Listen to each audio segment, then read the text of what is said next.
நாமத்தினாலும் சங்கமம் டிவி வானொலி ஊடாகவும் வார்த்தையின் வெளிச்சத்து ஊடாகவும் நாங்கள் உங்களை வரவேற்கிறோம். ஆமேன், ஆமேன், ஆமேன். சங்கமம் வானொலி ஊடாகவும் வார்த்தையின் வெளிச்சத்தின் ஊடாகவும் உங்களை சந்திக்கிறதுல ரொம்ப சந்தோஷம். இந்த தலைப்பை நான் கேட்கும்போது ரொம்ப சந்தோஷப்படுறேன்னா, வார்த்தையின் வெளிச்சம் இன்னைக்கு தேவை. அதுதான் கர்த்தர் நம்மத்திலே பெரிய காரியங்களை செய்ய அவர் வல்லவராக இருக்கிறார். வார்த்தையின் வெளிச்சம் மனிதர்களுக்கு கிடைக்கும் பொழுது இருளின் அதிகாரங்கள் விலகி போக ஆரம்பிக்கிறது. தேவன் பலத்த காரியங்களை இந்த வானொலி ஊடாக, இந்த நிகழ்ச்சி வழியாக ஜனங்களுக்குள் ஒரு பெரிய ஆவிக்குரிய தாக்கத்தை ஏற்படுத்துவார் என்று நான் நம்புகிறேன், விசுவாசிக்கிறேன். நல்லது, நாம மிக வேகமாக நாம் ஆண்டவருடைய வார்த்தையை தியானிக்க போகிறோம். ஆண்டவருடைய வார்த்தை இந்த நாளிலும் சங்கீதம் 18வது அதிகாரம் 29வது வசனத்தை நாம தியானிக்கலாம். சங்கீதம் 18:29. உம்மாலே நான் ஒரு சேனைக்குள் பாய்ந்து போவேன், என் தேவனாலே ஒரு மதிலை தாண்டுவேன்.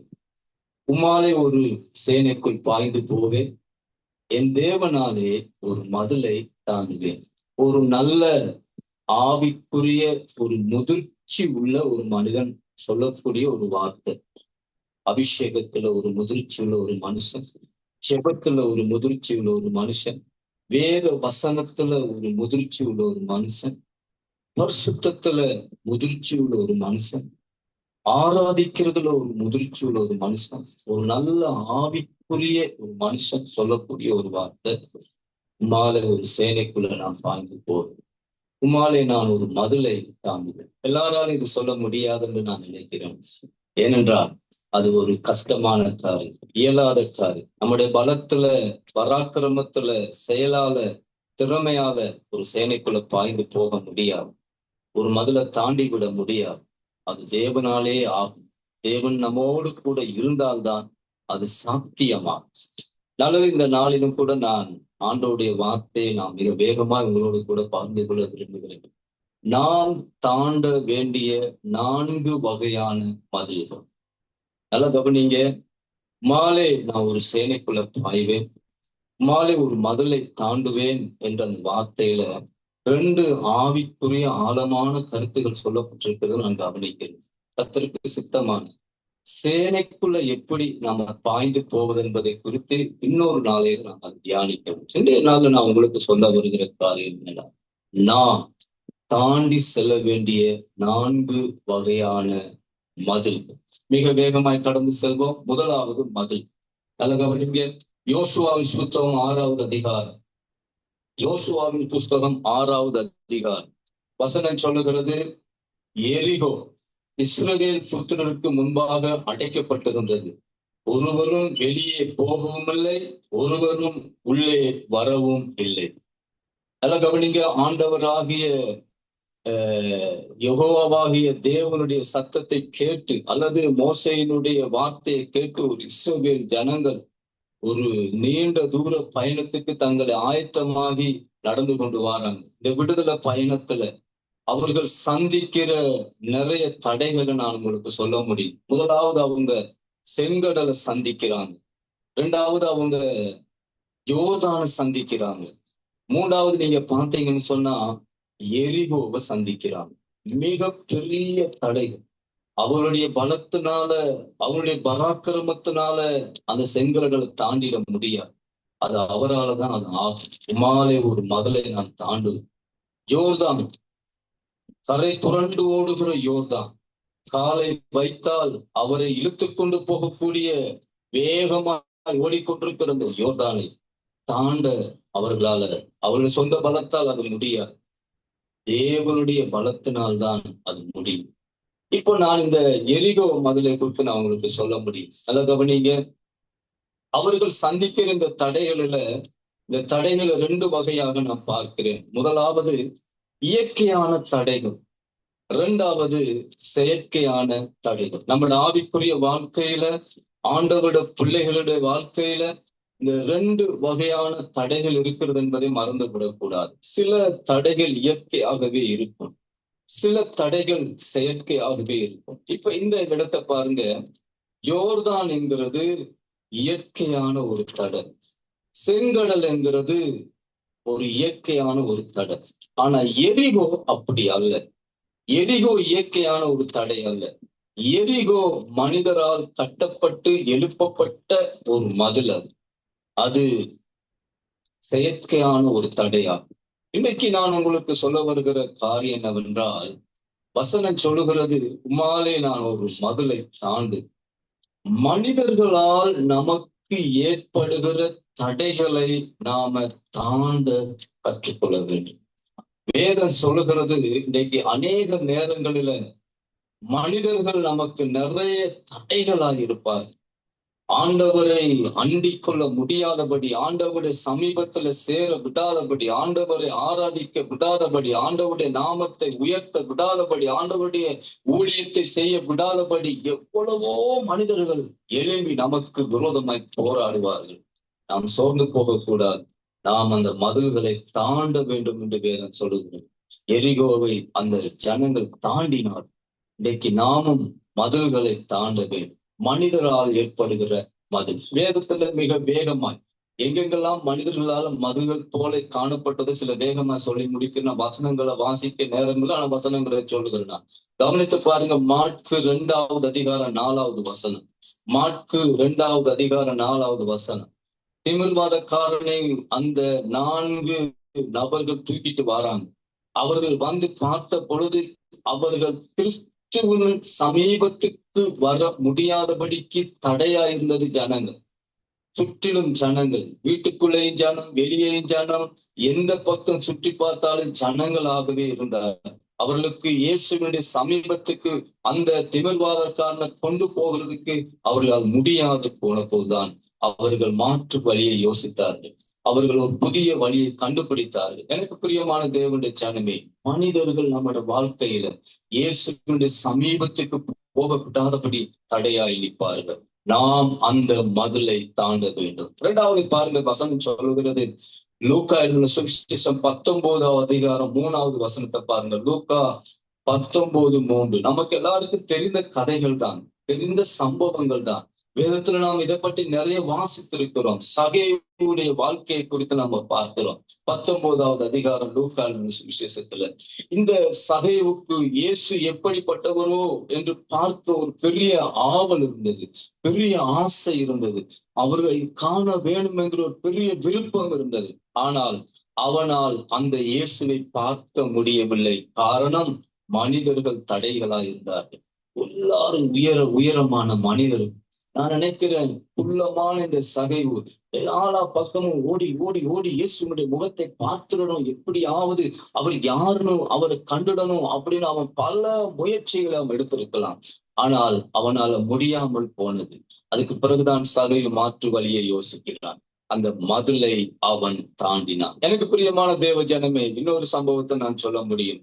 வேதம் சொல்லுகிறது பாருங்க, பத்திமேயனுடைய கதையை யோசித்து பாருங்க. இருண்ட வாழ்க்கை. மாற்கு எழுதின சுவிசேஷம் 10வது அதிகாரம் 48வது வசனம். ஒரு இருண்ட வாழ்க்கையில, வெளிச்சம் இல்லாத ஒரு வாழ்க்கையில அவன் வாழ்ந்து கொண்டிருக்கிற பொழுது இயேசுவை குறித்து அவன் கேள்விப்படுகிறான். இயேசு கண்களை திறக்கிறவராகவும், குஷ்டரோகிகளை சொஸ்தமாக்குறவராகவும், மரித்தோரை எழுப்புகிறவராகவும் எப்படியோ இயேசுவை குறித்து அவன் அவருடைய காதுகளிலே கேட்கிறான். நீங்க இப்போ அவனுக்கு ஒரு வாய்ப்பு வருகிறது, ஒரு சந்தர்ப்பம் வருகிறது. அந்த வழியாக, அந்த ஊடாக, அந்த அவன் இருக்கிற அந்த வீதியின் ஊடாக இயேசு வருகிறார் என்கிற ஒரு செய்தி அவன் கேட்ட மாத்திரத்துல வேதம் சொல்லுகிறது 48வது வசனம். அவன் இயேசுவை கூப்பிடுகிறான். இயேசுவே, தாவீதின் குமாரனே, எனக்கு இறங்கும் என்று சொல்லி அவன் சத்தமாய் கூப்பிட்ட பொழுது வசனத்தை கவனித்து பாருங்க. வசனம் சொல்லுகிறது, அநேகர் வந்து தடுத்தார்கள், அநேகர் வந்து சத்தம் போடாது என்று அதட்டினார்கள். அந்த பத்திமேயு அந்த மதிலை தாண்டினான். நான் என்ன சொல்ல வருகிறேன் என்றால், நம்முடைய ஆவிக்குரிய வாழ்க்கையில எனக்கு பிரியமான தேவ ஜனமே, நாம் மனிதர்களால் ஏற்படுகிற மதிலை தாண்ட வேண்டும். வேதம் சொல்லுகிறது, தேவனோடு வாழ்ந்த மனிதர்கள் அந்த மதிலை தாண்டி தேவனுடைய சமூகத்துல முன்னேறி வந்தார்கள் என்று சொல்லி. ஆகவே முதலாவது நாம் சந்திக்க வேண்டிய மதில் என்னவென்றால் மனிதர்களால் ஏற்படுகிற தடைகளாகும். இரண்டாவது, மிக வேகமாய் நான் போகிறேன். இரண்டாவது பாருங்க, எபேசியருக்கு நிருபம், எபேசியருக்கு நிருபம் 2வது அதிகாரம், எபேசியர் 2வது அதிகாரம் 14, 15 வசனங்களை கவனிச்சு பாருங்க. எபேசியர் 2வது அதிகாரம் 14, 15. இப்படி நம்ம வாசிக்கிறோம். எப்படி எனில், அவரோ நம்முடைய சமாதான காரணராகி இருதரத்தாரையும் ஒன்றாக்கி பகையாக நின்ற பிரிவினை ஆகிய நடுச்சுவரை தகர்த்து சட்ட திட்டங்கள் ஆகிய நியாயப்பிரமாணத்தை தம்முடைய மாமிசத்தினாலே ஒழித்து இருதரத்தாரை தமக்குள்ளாக ஒரே புதிய மனுஷனாக சிருஷ்டித்து இப்படி சமாதானம் பண்ணி. அல்ல கவனிங்க, இரண்டாவது நாம் தாண்ட வேண்டிய மதில் பிரிவினை ஆகிய மதில். பிரிவினை அல்ல கவனிங்க, இந்த இடத்துல ஆண்டவர் அப்போஸ்தலனாகிய பவுல் சொல்லும் போது என்ன சொல்லுகிறார்? தேவனுக்கும் நமக்கும் இடையில ஒரு பெரிய மதில், அந்த மதிலுக்கு பேர் பிரிவினை. தேவனை அண்ட முடியவில்லை, தேவனோடு பேச முடியவில்லை, தேவனோடு உறவு வைத்துக் கொள்ள முடியல. ஒரு பெரிய பிரிவினை அங்கு காணப்பட்டது.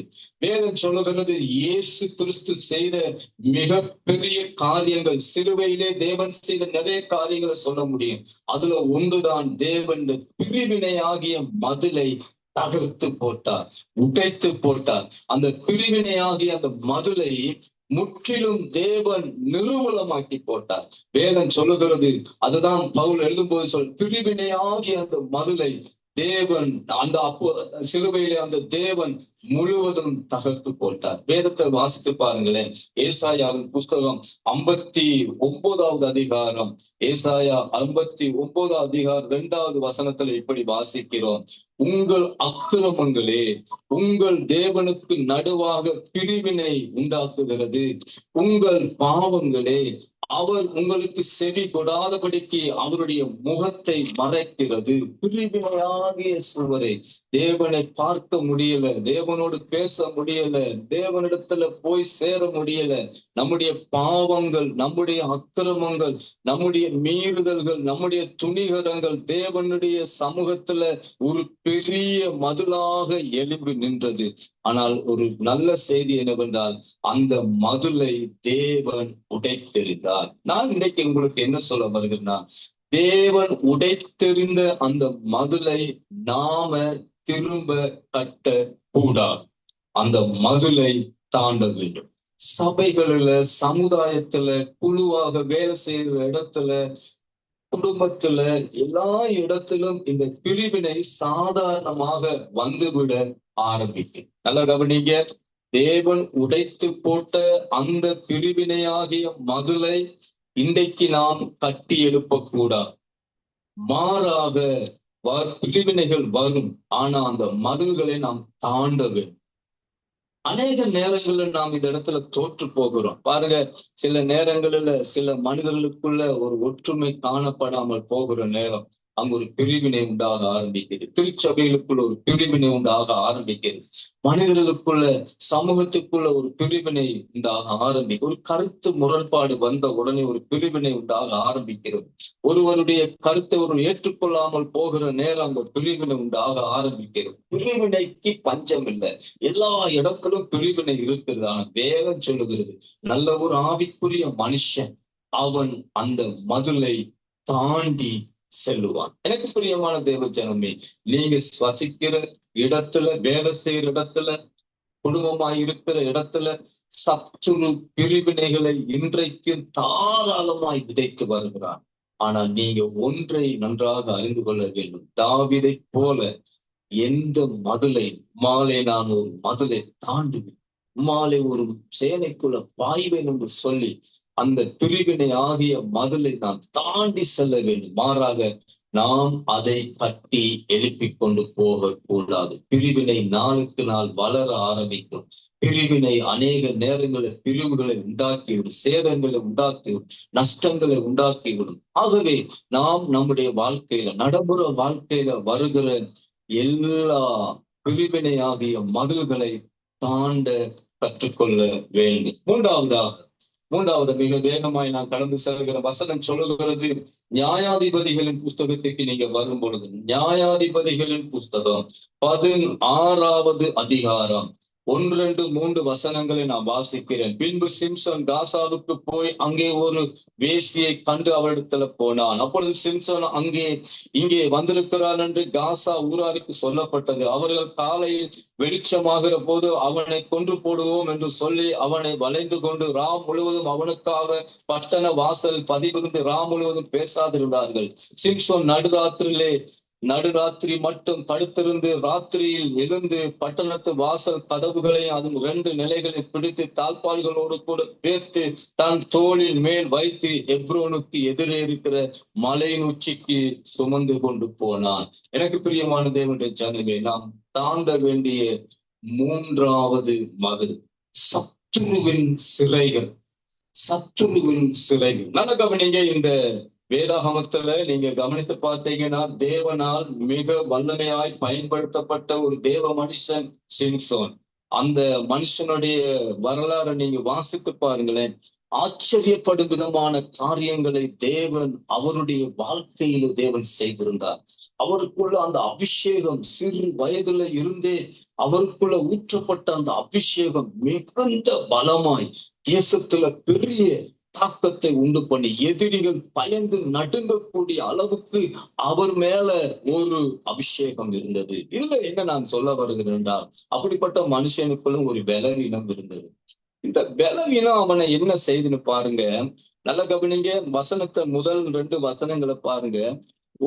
அவனுடைய பலவீனம் பெண்களோடு கூட இருக்கிற அந்த உறவை குறித்து வேதம் சொல்லுகிறது. பிழையான உறவை குறித்து வேதம் சொல்லுகிறது. நான் அதுக்கு பலவீனம் என்று சொல்லுகிறேன். நல்ல கவனிங்க, இந்த பலவீனமானது ஒரு எதிரிகள் இருக்கிற பட்டணம் என்று தெரிந்தும், நாம அங்க போனா நமக்கு ஒரு ஆபத்து என்று தெரிந்தும், இந்த சிம்சோனுக்குள்ள இருந்த அந்த பலவீனம் அவனை அங்கு இழுத்து கொண்டு போனது. நல்லா கவனிங்க, ஒரு பலவீனம் செய்கிற வேலையை பாருங்க. அந்த எதிரிகள் அங்க இருக்கிறாங்க. நம்ம போனா நமக்கு ஆபத்து, அங்க போனா நமக்கு ஒரு பெரிய பிரச்சனை ஏற்படும், அல்லது நாம திரும்பி வர்றதுக்கு வாய்ப்பு இல்லை. அங்க பெரிய எதிரிகள் கூட்டமாக அவங்களோட பட்டணம் அது. அந்த பட்டணத்துக்குள்ள நம்ம போய் திரும்பி வர சாத்தியம் இல்லை. ஆனாலும் அவனுடைய பலவீனமானது அவனை அந்த இடத்துக்கு இழுத்து கொண்டு போனது. நல்ல கவனிங்க, நான் அதை பற்றி அல்ல சொல்ல வரது. எப்படி இந்த மதுல சிம்சோன் தாண்டுனான்ங்கிறத பற்றி தான் நான் உங்களுக்கு சொல்ல வரேன். நல்ல கவனிங்க, வசனம் சொல்லுகிற அந்த அதிகாரத்தை வாசித்து பாருங்களேன். அவன் போய் அந்த வீட்டுல தங்கி இருக்கிற செய்தி அந்த முழு கிராமத்துக்கும் அறிவிக்கப்படுகிறது. எதிரிகளுக்கும் அந்த செய்தி கடந்து போகிறது. சிம்சோன் வந்துட்டான், சிம்சோன் இந்த எல்லைக்குள்ள வந்துட்டான், சிம்சோன் நம்முடைய எல்லைக்குள்ள கடந்து வந்துட்டான். அந்த எதிரிகள் திட்டமிடுறாங்க, கூட்டம் கூடுறாங்க, எல்லாம் சேர்ந்து கதைத்து பேசுறாங்க. நாம என்ன செய்யலாம்? சிம்சோன் உள்ள இருக்கும் பொழுது அந்த அந்த அந்த அந்த வாசல்களை அந்த வாசல்கள் எல்லாவற்றையும் தாழ்பால்கள் போட்டு நாம அடைத்திடுவோம். பட்டண வாசலை அடைத்து விடுவோம். சிம்சோன் இதோடு அவனுடைய கதையை முடித்து விடலாம். இதோடு சிம்சோனுடைய வாழ்க்கை முடிந்துவிடும். இந்த நாள்ல தானே நமக்கு கிடைத்த ஒரு பெரிய வெற்றி என்று சொல்லி அந்த வசனங்களை பாருங்களேன். முழுவதும் கண் விழித்து இந்த எதிரிகள் பார்த்து கொண்டே இருக்கிறார்கள். ஒருவரோடு ஒருவர் பேசிக்கொள்ளவும் இல்லை. எப்படியாவது சிம்சோனை போட்டு தள்ள வேண்டும், எப்படியாவது சிம்சோனை இந்த நாள்ல முடித்து விட வேண்டும், எப்படியாவது இந்த சிம்சோனுடைய கதையை இன்றையோடு முடித்து விட வேண்டும். ஒரு வெறியோடு அவர்கள் பட்டண வாசலில் அவர்கள் காத்து கொண்டிருக்கிறார்கள். வேதம் சொல்லுகிறது, நல்லா கவனிங்க, என் வசனம் வேத வசனம் சொல்லுகிறது, அந்த சிம்சோன் நடு ராத்திரியிலே எழுந்து அந்த பட்டண வாசல்களோட மதில்கள் எல்லாம் உடைத்து அந்த கதவுகள் அந்த தாழ்பால்களெல்லாம் தூக்கி சுமந்து அப்படியே ஒரு பெரிய மலைக்குள்ள கொண்டு போய் போட்டுட்டான். நல்லா கவனிங்க, சிம்சோன் அந்த சிறையை உடைத்து கொண்டு வெளியே வர ஆரம்பித்தான். எனக்கு பிரியமான தேவனுடைய ஜனமே, சத்துரு என் எல்லைக்குள்ள வந்து விட்டான். அவனுடைய கதை முடிஞ்சு, அவனுடைய நாட்கள் முடிந்து விட்டது, அவனுடைய காலம் முடிந்து விட்டது. இனி சிம்சோனுக்கு வாழ்வு இல்லை, சிம்சோனுடைய வரலாறு இதோடு முடிந்து விடுகிறது என்று சத்துரு கங்கணம் கட்டி கொண்டு அந்த கோட்டை வாசல்ல நின்ற பொழுது அந்த சத்துருடைய எல்லையை சிம்சோன் தாண்டினான். அந்த சத்துருவனுடைய மதுளை சிம்சோன் தாண்டினான். எனக்கு பிரியமான தேவ ஜனமே, இன்றைக்கும் தேவன் நமக்கு கொடுக்கிற நல்ல செய்தி என்றால், சத்துரு எந்த வலையில உங்களை சிக்க வைத்திருக்கலாம், சின்ன தவறா இருக்கலாம், பிழைகளா இருக்கலாம், குற்றங்களா இருக்கலாம், எந்த மீறுதலா இருக்கலாம், துணிகரமான பாவங்களா இருக்கலாம், விழுந்து விழுந்து எழும்புகிற ஒரு சூழ்நிலையா இருக்கலாம். நான் உங்களுக்கு ஒரு நல்ல செய்தி சொல்ல முடியும். சிம்சோனை போல அந்த மதுளை தாண்டுங்க. தேவன் உங்களை கொண்டு தேசத்துல பெரிய காரியங்களை செய்ய அவர் வல்லவராக இருக்கிறார். சத்துரு எல்லா வகையிலும் உங்களை சிறைப்பிடித்து மதில்களை போல எழும்பி நிற்கிற இடமெல்லாம் உங்களுக்கு தேவன் சொல்லுகிற வார்த்தையை கவனிங்க. தாவீதை போல நீங்க சொல்லணும், நான் இந்த மகளை தாண்டுவேன். இந்த ஆண்டுல, இந்த நாளுல, இந்த மாதத்துல, இந்த வாரத்துல என்று சொல்லி நாட்களை தள்ளி போடாதீங்க. இன்றைக்கு இந்த வார்த்தையை கேட்கிற இன்றைக்கு ஒரு சிம்சோனை போல இந்த மதுளை நான் தாண்டுவேன். சத்துருடைய பதிவிடங்களை நான் தாண்டுவேன். சத்துருடைய அந்த வாசல்களை, தாழ்பால்களை, மதில்களை நான் தாண்டுவேன். அவன் அந்த மதுளை உடைத்துக் கொண்டு அதை தாண்டி சிம்சோனை போல சத்துருடைய எல்லையை கடந்து போக வேண்டும். நீங்க எழுந்து சிம்சோனை போல அந்த அந்த மதுளை தாண்டி கடந்து செல்ல வேண்டும் என்பதுதான். எனக்கு பிரியமான தேவ ஜனனி, நம்ம இன்னொரு காரியத்தை நமக்கு கவனிக்க போகிறோம். வசனம் சொல்லுகிறது, நாலாவதாக நான் சொல்ல வருகிற முதல் என்னவென்றால், வசனத்தை பாருங்க. நெகேமியாவின் புஸ்தகம் 1வது அதிகாரம் 1, 2, 3 வசனங்களை பாருங்களேன். நெகேமியா 1, 2, 3, 4 வசனங்கள் இப்படி வாசிக்கிறோம்.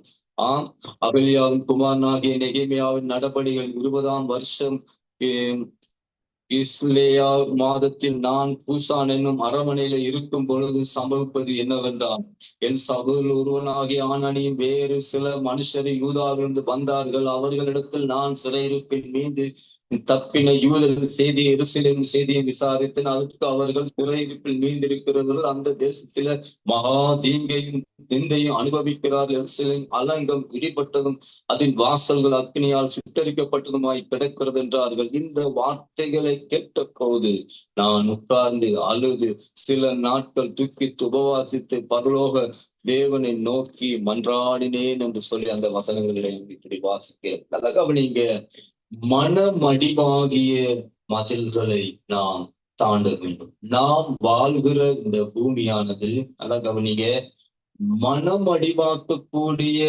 வார்த்தைகளை அதிகம் பேசுகிறதான மனிதர்களால நிரம்பிய பூமி. பாருங்க, நல்லா தட்டி கொடுக்கிறவங்க மிக குறைவு, உற்சாகப்படுத்துறவங்க மிக குறைவு, புற சொல்றவங்க நிறைய இருக்கிறாங்க, நிறைய விமர்சிக்கிறவங்க இருக்கிறாங்க. ஆனா நெகேமியாவை போல நாம் அந்த மதிலை தாண்ட வேண்டும். நல்ல கவனிங்க, இந்த இடத்துல நான் உங்களுக்கு என்ன சொல்ல வருகிறேன்னா, இந்த பட்டணத்துல கவனித்து பாருங்க, சம்பல்லாத்து இருக்கிறாங்க, தொபியாக்கள் இருக்கிறாங்க, நிறைய மனுஷர் இருக்கிறாங்க. மதில் இடிந்து எல்லாம் சுட்டரிக்கப்பட்டு ஒரு பாதுகாப்பற்ற நிலையில இந்த மதில் இல்லாதனால நல்லா கவனித்து பாருங்க, எந்த பாதுகாப்பும் அங்கு இல்லாமல் போய்விட்டது. இன்றைக்கு தேசத்துல நாம் அதை தான் பார்க்கிறோம். சின்ன பிள்ளைகளுக்கு பாதுகாப்பு இல்லை, வாலிபர்களுக்கு பாதுகாப்பு இல்லை, குடும்பங்களுக்கு பாதுகாப்பு இல்லை. எல்லா இடங்களிலும் மதுகள் இடிந்து போய் கிடக்கிற ஒரு நிலையை தான் நாம் இன்றைக்கு பார்க்கிறோம். பாருங்க, ஊர்ல இருக்கிற இந்த தொபியாக்களுக்கு அந்த பாரம் வரல. என்ன சொல்ல வர்றேன்னு நல்லா கவனிங்க.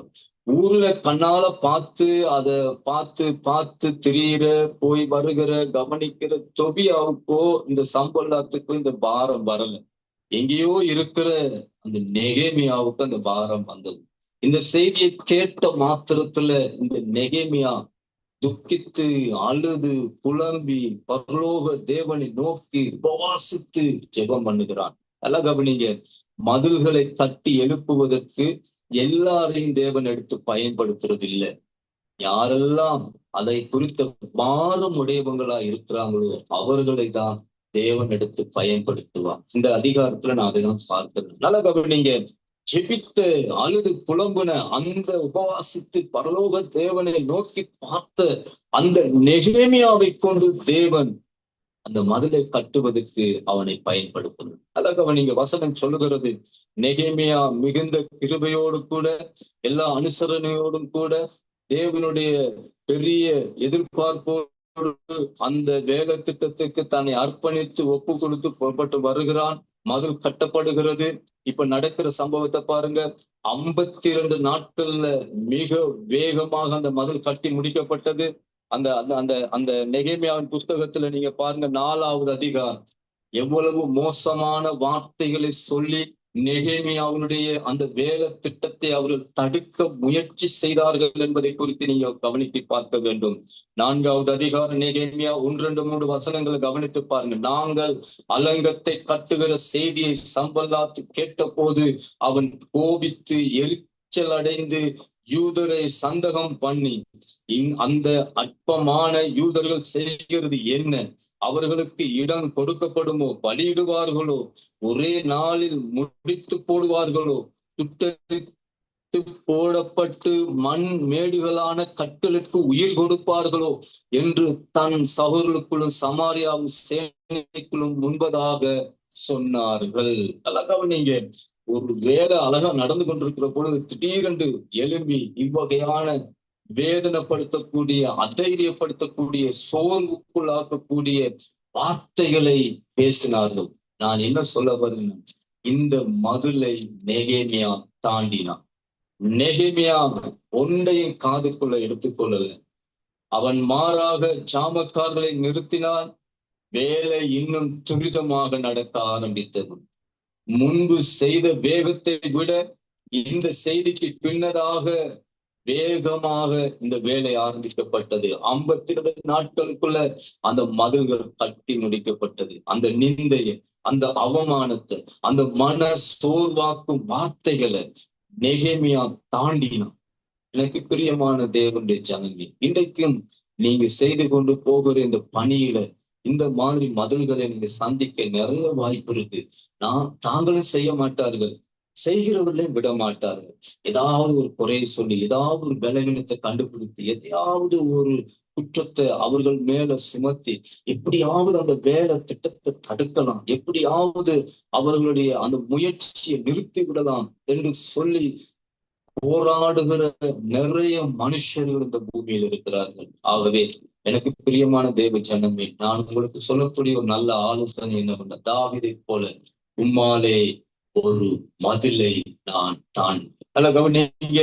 4 வகையான மதில்கள் நாம் அனுதினமும் நம்முடைய நடைமுறை வாழ்க்கையில சந்திக்கிற மதில்கள்.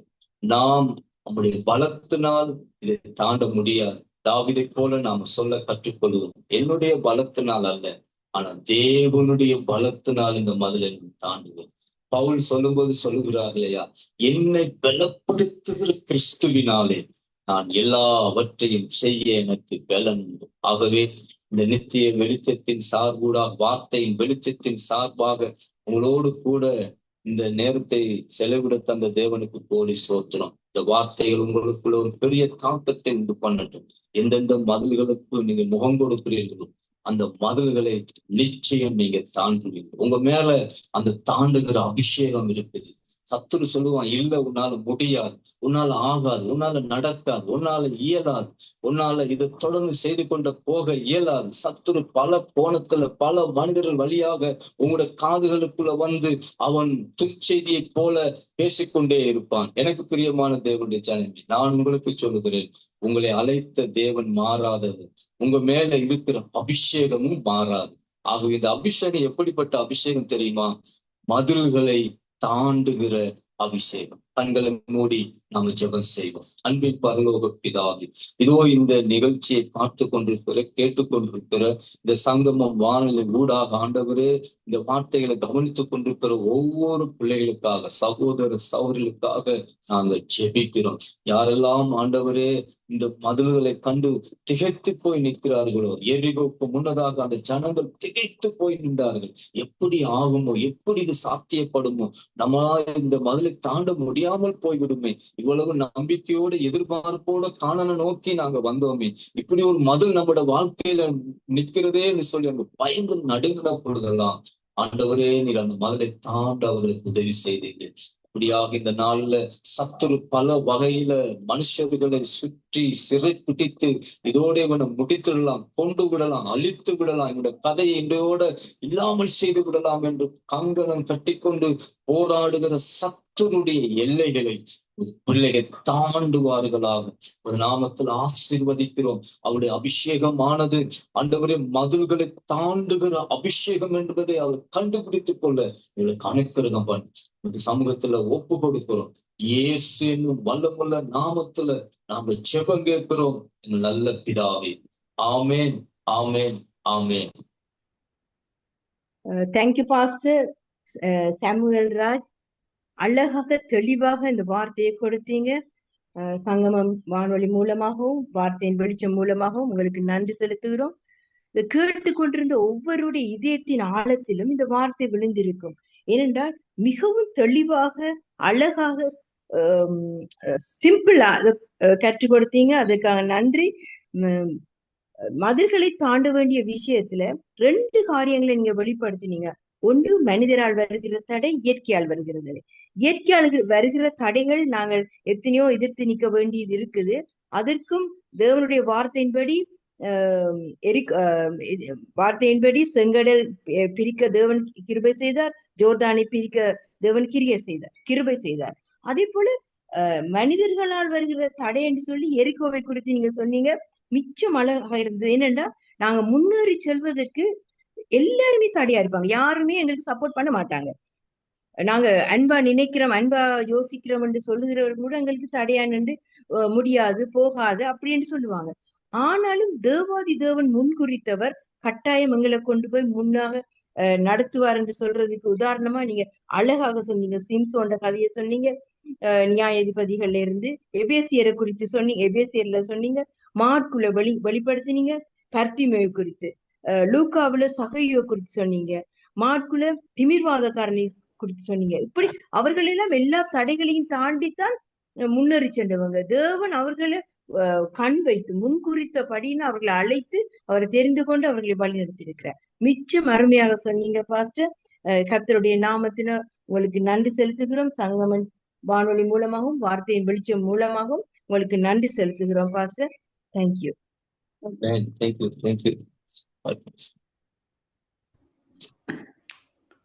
ஐயா மிகவும் அருமையான